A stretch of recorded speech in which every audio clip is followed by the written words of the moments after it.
Assalamualaikum warahmatullahi wabarakatuh. Kami dari kelompok 4 yang beranggotakan Ikhlasul Amal, M. Syahroni, Sofia Zahra, Agung Hidayat, Renovianti Syabani, dan Depsirina Saputri. Kami akan mempresentasikan teknik sambung pucuk pada tanaman kehutanan, yaitu tanaman jati, Tectona grandis.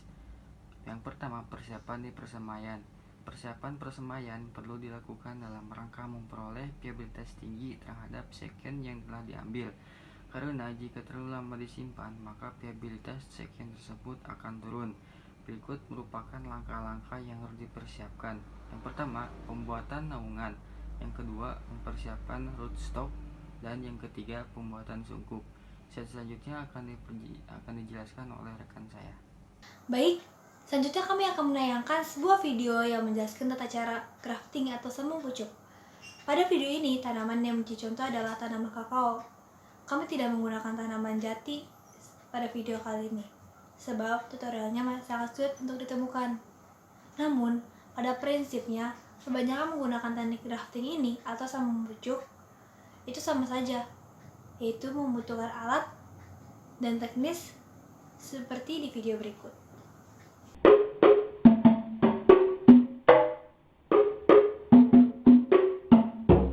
Pertama, bibit yang sehat berumur 3 bulan.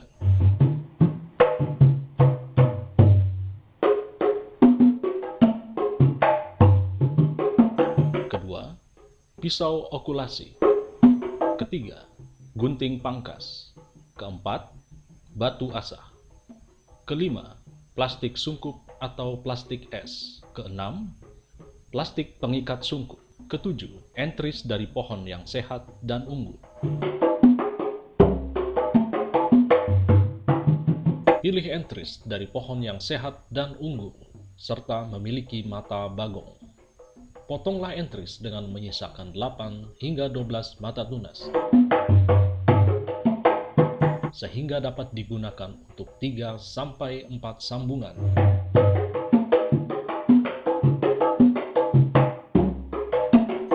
Pertama, memotong batang bibit yang hendak disambung dengan menyisakan 3 hingga 8 daun bagian bawah.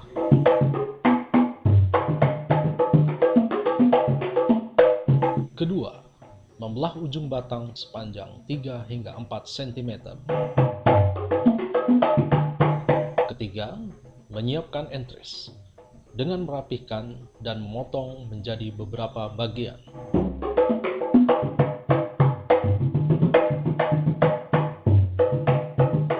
Hingga menyisakan 3 hingga 4 mata tunas pada setiap potongannya.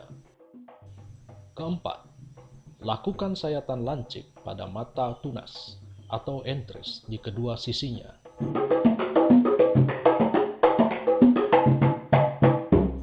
Dengan menyayat sama panjang sepanjang 3 hingga 4 cm. Kelima, masukkan entris pada bagian yang telah dibelah.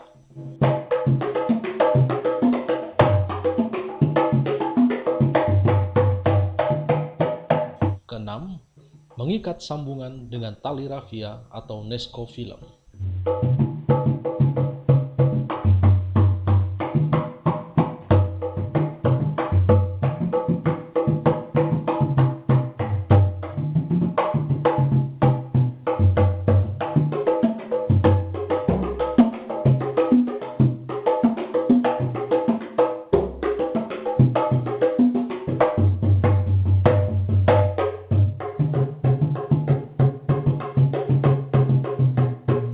Ketujuh, tutup sambungan dengan plastik es yang tersedia.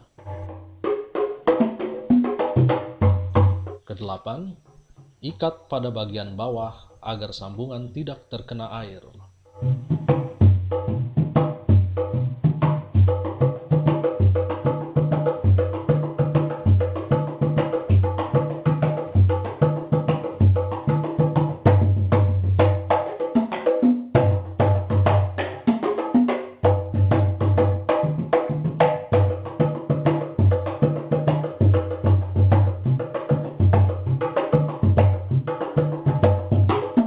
Setelah sambungan berusia 3 minggu, lakukan pembukaan sungkup. Sambungan yang berhasil adalah jika tangkai berwarna hijau.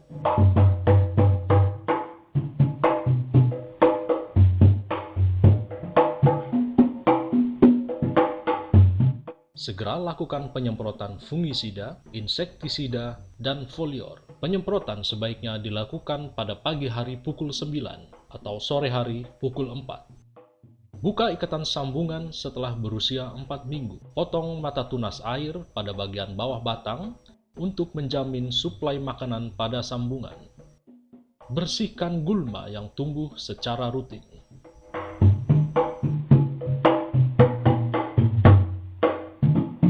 Setelah sambungan berusia 3 bulan, bibit siap ditanam.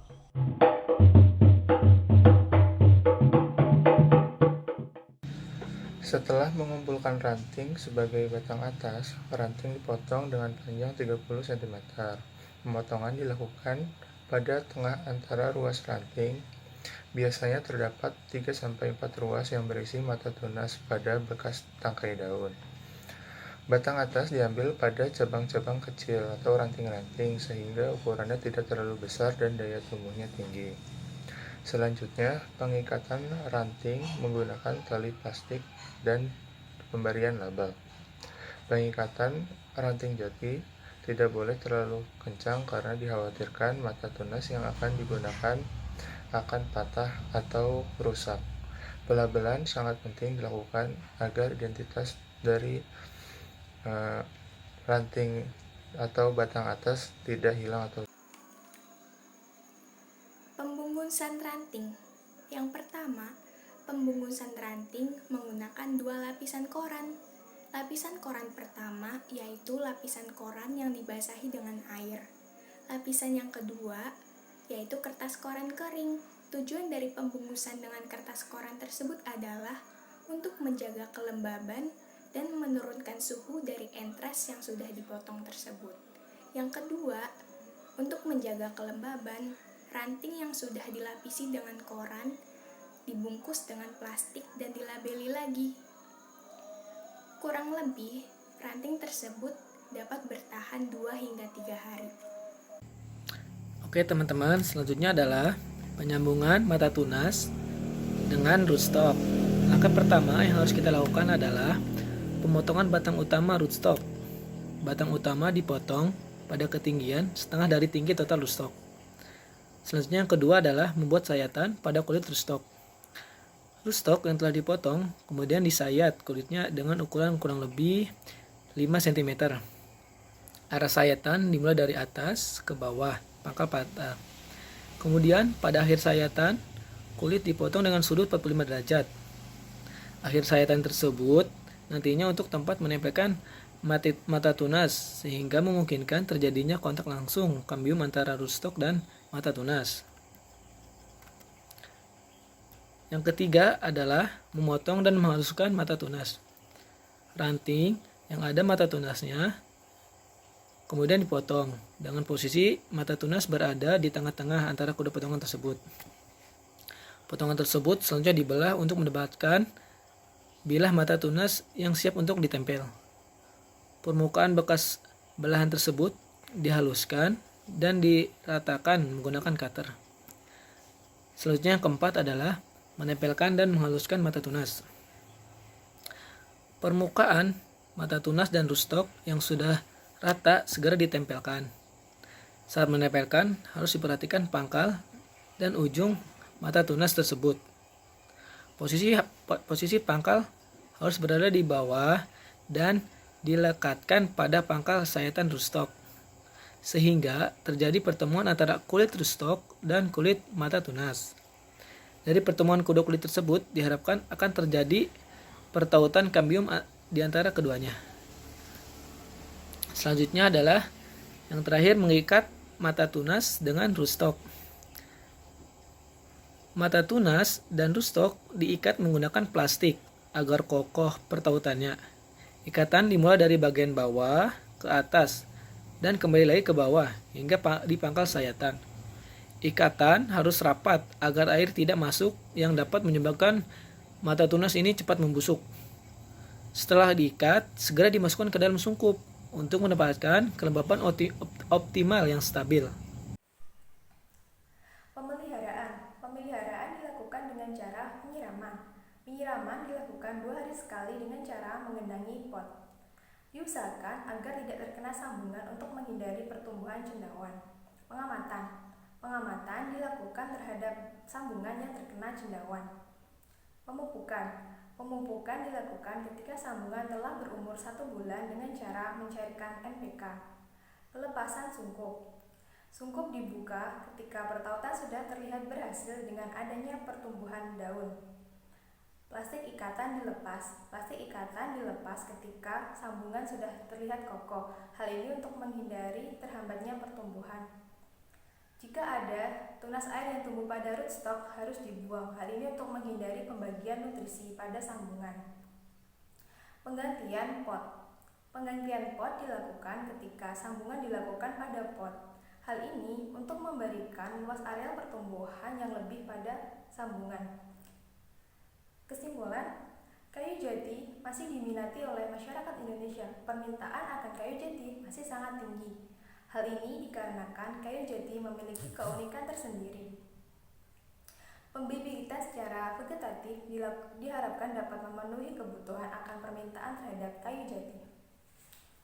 Sekian presentasi dari kelompok kami mengenai sambung pucuk terhadap tanaman jati atau Tectona grandis.